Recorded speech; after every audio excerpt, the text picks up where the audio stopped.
Welcome to Looking into Cultures.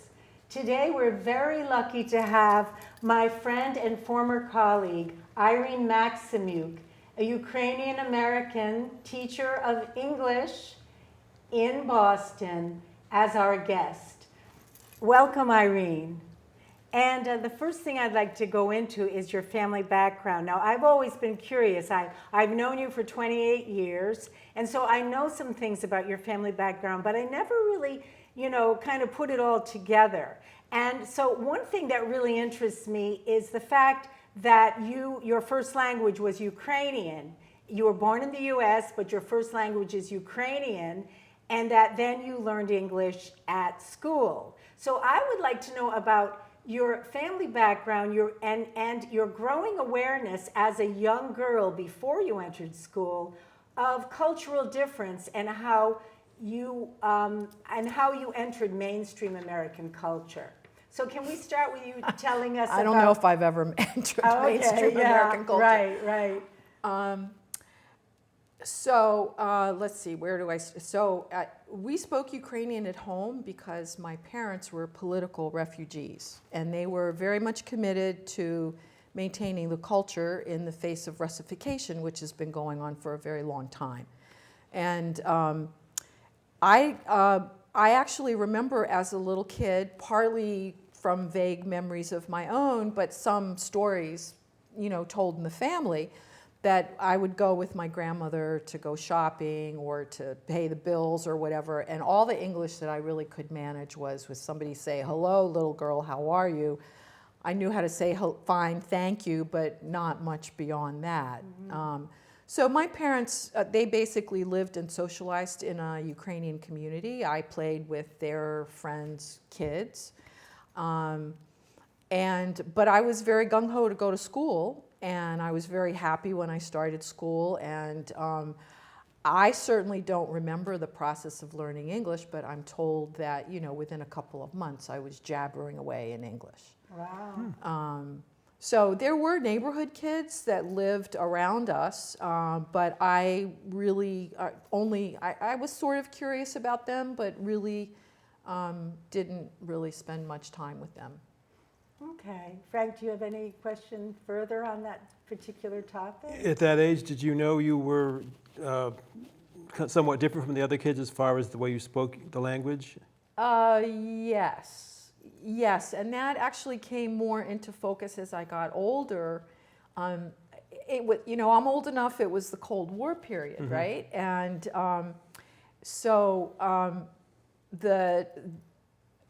we moved, and in the new neighborhood where we lived, the kids, actually they started picking on my younger brother. And, they were calling us Russian, and, mm-hmm. and so that, and they were really bullying my little brother. And so I went to his defense, and I remember, being enraged at, how stupid can you be? We're not Russian. Mm-hmm. And let me ask you, that was in the schoolyard after you both had started learning English, or before you started learning English? Oh, no, that was after, I maybe was like 8 or 9 or 10, okay. somewhere in that area. My brother was a couple of years younger than me. But I assume you had no accent because you were young children learning English. Right. So how did they even know? No, they knew that we spoke Ukrainian at home, right? Okay. I mean, I would sometimes on the playground maybe you spoke a little. With my brother, mm-hmm. right. But I mean, we would both bring kids home, right? Mm-hmm. And people knew that we spoke a different language at home. Right. In fact, it used to drive me crazy. My mother would have everybody take their shoes off at the door, mm-hmm. This is a European way of doing things, and I just was terminally embarrassed by that. But your house was cleaner, of course. Okay, and then also, so that was interesting about your growing awareness of being different. Were you told things were you explicitly told about your parents' background at a young age? I didn't need to be explicitly told. I mean, everything around me communicated, you know, who they were and where they came from. And we used to have, you know, family dinners or people over, and they'd sit around the dinner table.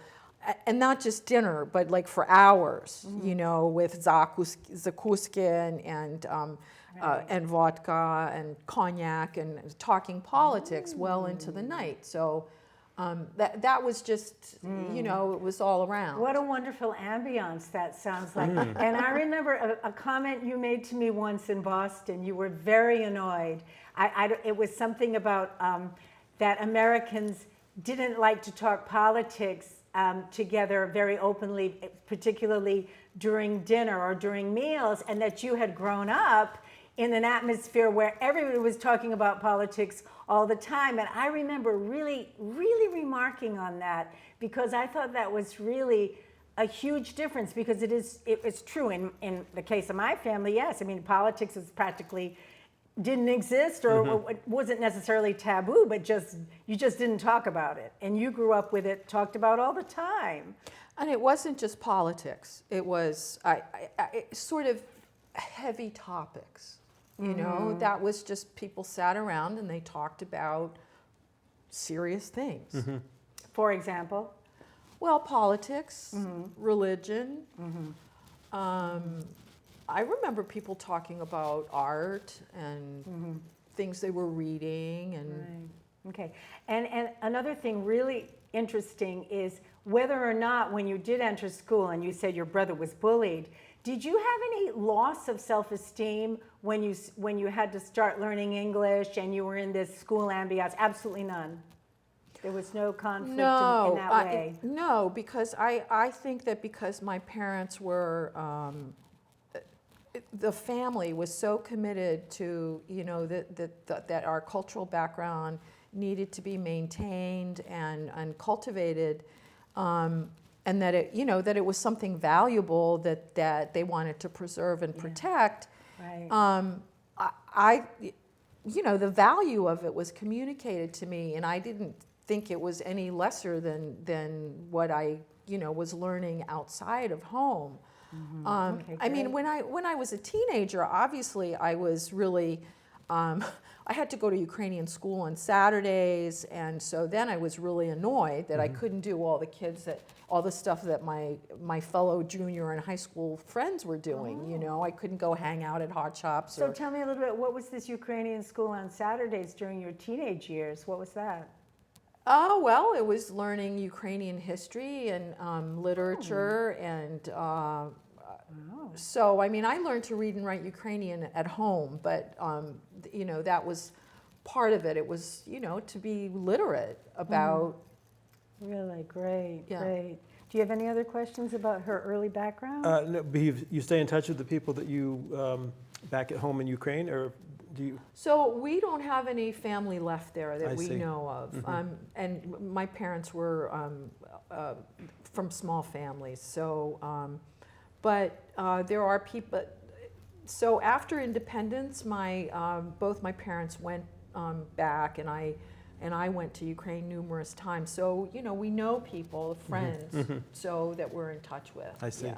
How The are- connections are not family connections, Yeah. but there are connections. But I'll have to interject something I already know about your parents, is that your parents met in Prague, and I think your mother grew up in Prague? So my mother was born and raised in Prague because her parents left during the revolution. So, you know, you may be hearing now Ukrainian history is more sort of in the news.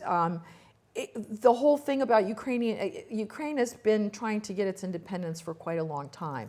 And during the revolution, there was a brief period of independence, the Ukrainian People's Republic, which my grandfather and grandmother were both involved in fighting for. So when the Bolsheviks won, you know, all the people that were involved in that fight retreated west. Some people ended up in Poland, and some ended up in Czechoslovakia. So there was a large emigre community there. And my mother was born and raised there. There was a very big gymnasium there. Which is what? a gymnasium is a high school. It's a European high school. There were a lot of prominent people that taught there, and that's where my parents met. My father was from Western Ukraine, and he was sent to school there. And what part of Ukraine was your mother's family from? From Eastern Ukraine, so from various parts of Eastern Ukraine. Okay, well, I want to get on to bilingualism and biculturalism. So you are bilingual, and you use both languages frequently. So switching from one language to another is called code switching.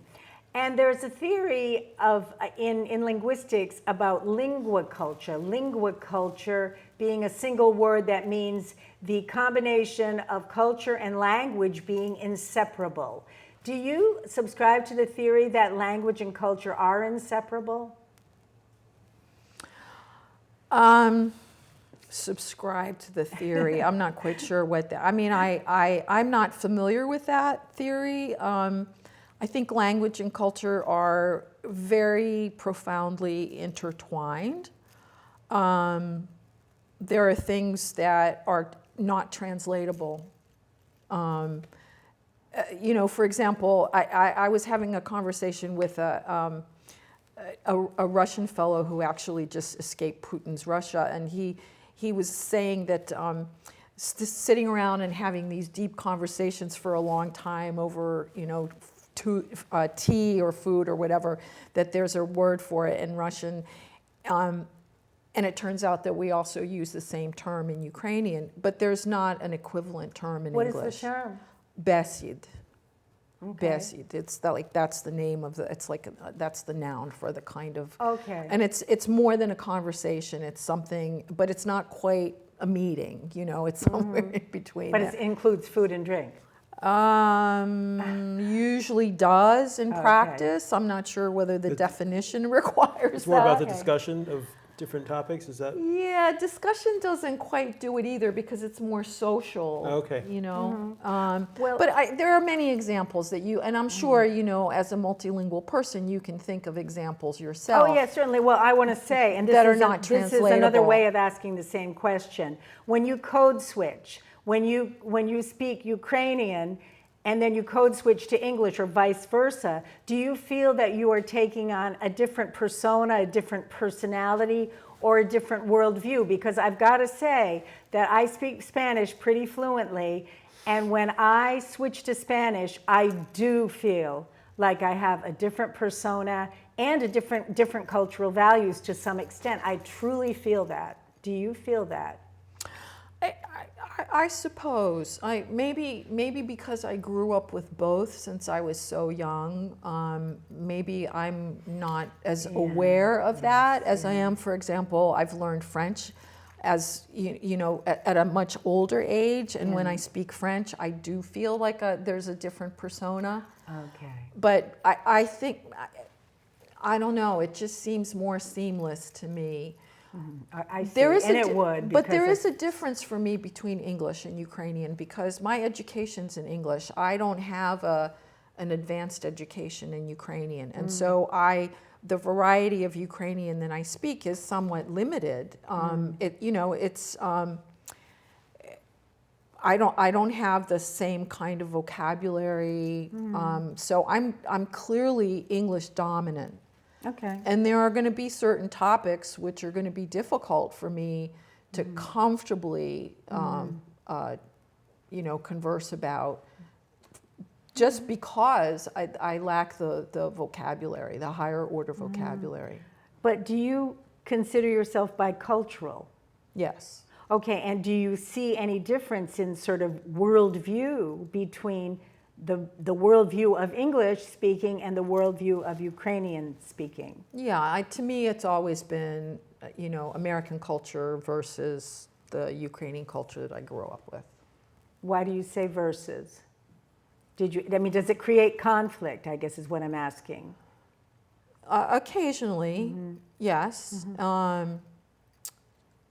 Why is that? Why would you say it creates Well, conflict? actually, I didn't become so aware of the differences, actually, I have to say, until I moved to New England. So I grew up outside of Washington, D.C., and I had it was a pretty diverse area where there were other people with international roots, some people from the South, African Americans. There was quite a lot of Jewish students in the school that I went to. So it was really a pretty diverse kind of an environment. Yeah. But I feel like when I moved to New England, it was a little bit more sort of Monolithic? more, sort of, WASP American. Yeah. Well, I want to get onto this idea of the other. So I think it was originated as an academic concept, and I know of it as something negative, like the term othering means you sort of like are excluding somebody, you're objectifying them.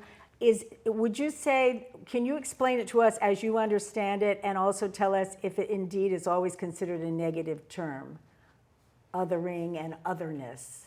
Oh, I think it's negative. I think it comes out of difference, right? It's an observation of difference, and it is, I think, putting a line between oneself and the other, who's not just other, but different. But different in a negative sense, where you're not accepting them. Well, where there's a strangeness. I think it's related sort of to the idea of exotic. Sometimes that difference is sort of romanticized. It's exotic. It's something to be admired. But that's also othering, because I think what it does is it ignores the common humanity. That's beneath differences. Whether Yeah. Okay. Any other question on your part? Yeah, no, so it's something that you realize this as a child right away, through growing up, or is not? When did you realize it the most, you think?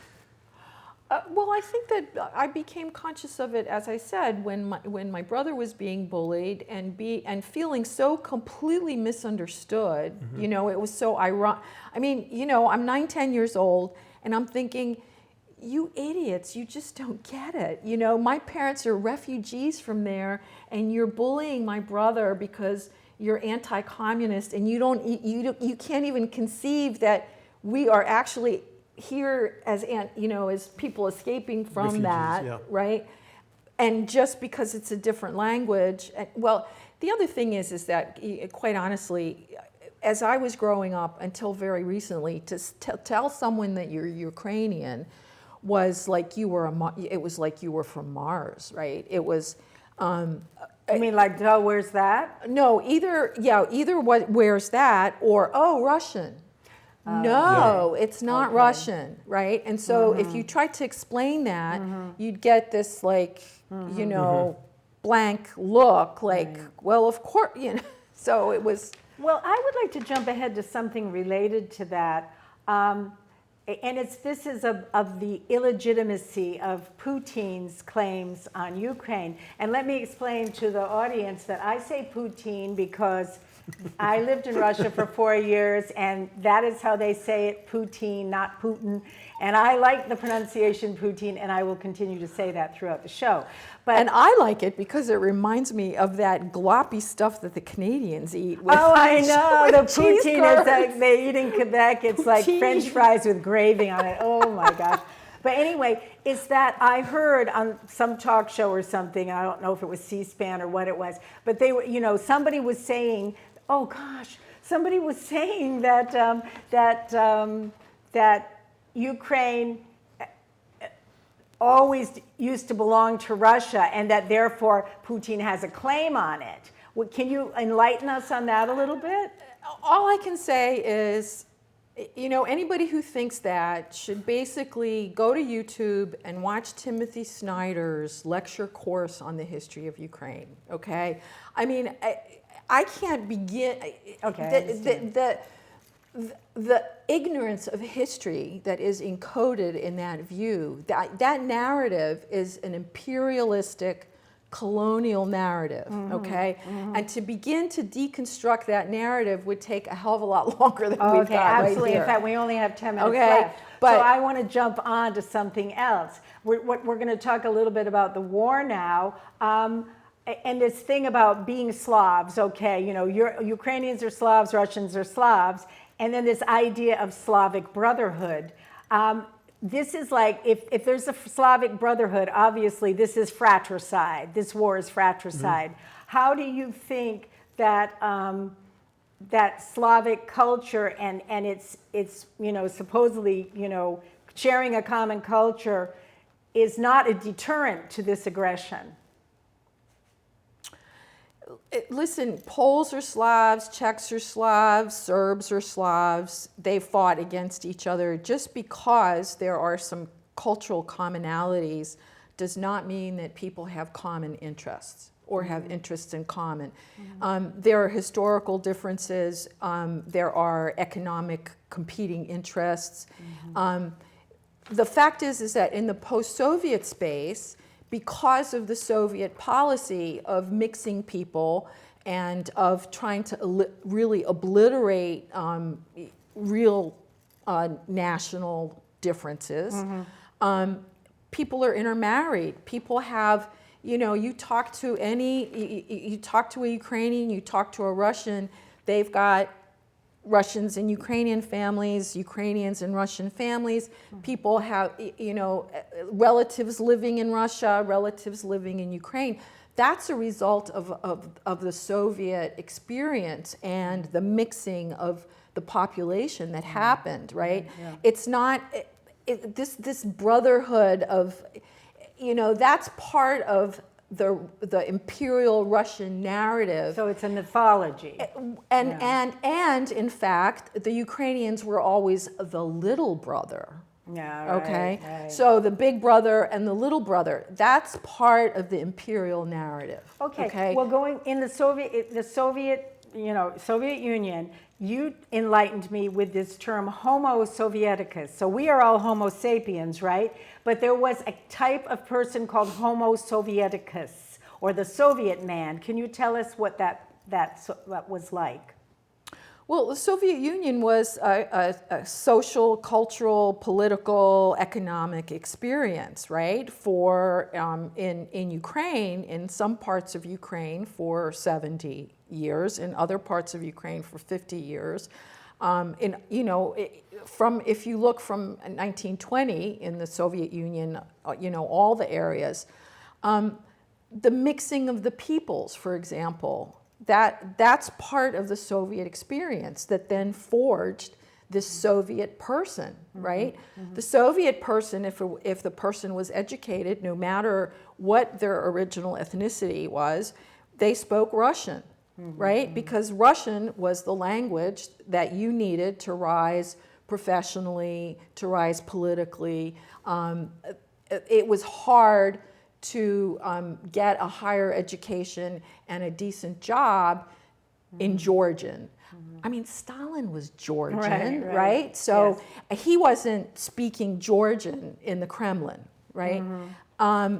So you know, one of the major things that was a part of it was Russification. Exactly. Right? Yeah. There was essentially a leveling of original cultural differences. Yeah. And then there are things that are socioeconomic, where people, the kinds of survival skills that people had to develop to survive, you know, in an environment where, for example, kids are turning in their parents for you know, politically wrong views, right? And so there's a psychology that develops, right? And people who've studied this, you know, if they look at this sociological and cultural experience, I mean, there are people who talk of it as a trauma experience. Yes. That the Soviet experience was a trauma experience. And in Ukraine, where, you know, the total number of millions is controversial, but where you had people basically exterminated through starvation, clearly there's a trauma experience. Yes. Well, I would like to just say one more thing about Homo Sovieticus. I looked at, a list of characteristics, and one of them was lack of initiative. And then I found another definition which said the opposite, that lots of initiative. But from my own experience of people with Soviet behavior, when I lived in Russia, I would say that it was a lack of initiative. I would like to talk about that further, but we only have 5 minutes left. So I would like you perhaps to tell us about the art show that you are working on and invite the public to perhaps try to come see it. Yes, so it's called Ukrainian Artists React to the War. And it's a project co-curated by a Ukrainian American artist and a Ukrainian artist. They are works on paper, small works for sale to benefit the artists, and a humanitarian, 50% will go for humanitarian relief. The shows are currently in the Boston area in Newton, and then also in Fall River. Running basically through in Fall River through the end of December in Newton. That's a smaller show. So it is exactly what it says. People responding to the war. How can people find out the information? I mean, is there a website or anything? Or the galleries actually. So it's the Grimshaw Gudevich Gallery at Bristol County Community College. And that's in Fall River. In Fall River. And it's the New Art Corridor in Newton. The New Art Corridor. And those are happening simultaneously? Yes. So the bigger show is the Fall River show, and we're hoping that that'll draw people from Rhode Island and Connecticut. And how long is that running? Through just before Christmas. Okay, so we have about we need 5 weeks, 5 more weeks. Right. It's open. It's just opening tonight. Oh, it's opening tonight. Yes. Okay. And what is the name of the show again? So in Fall River, it's called Eye of the Beholder. Okay, and it's the view of the war from Ukrainian. By different artists. It's mostly works on paper. Obviously easier to And these send. are people present there? Yes. Okay. In a variety of styles. Okay. Well, this program went so fast, I feel like I haven't even scratched the surface. But yes. If you're interested in the initiative, that contradiction, I think that just to say briefly, it was an observation when I visited the Soviet Union, Soviet Union just before the fall and afterwards. I think both of those things are true. It just depends on which level you're looking at.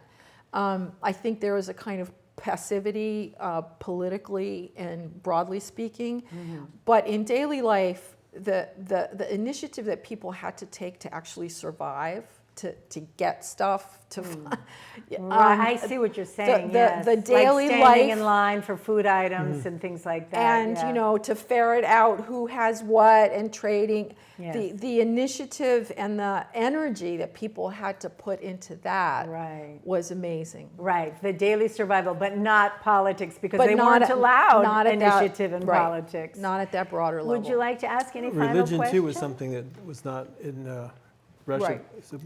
Right, the communists, yes, they turned churches into museums of atheism. Yeah, I think they also had, museums of atheism, and they also turned churches into stables and barracks and all kinds of, as we would say, blasphemous uses from the religious point of view. Well, thank you so much, Irene. It was just such a pleasure. And we hope that you can come back again, seriously. And wear the same blouse, by the way. I really love. Tell us about that blouse. It's Ukrainian, I take it. Yes, this is what's called vyshyvanka, which is embroidery, and the colors and the patterns vary regionally. There are styles that are associated with different regions, and then it's also been modernized, applied to designer clothing and such. Well, it's gorgeous, absolutely gorgeous. Well, thank you so much for watching. And we hope to see you next time for another episode of Looking into Culture.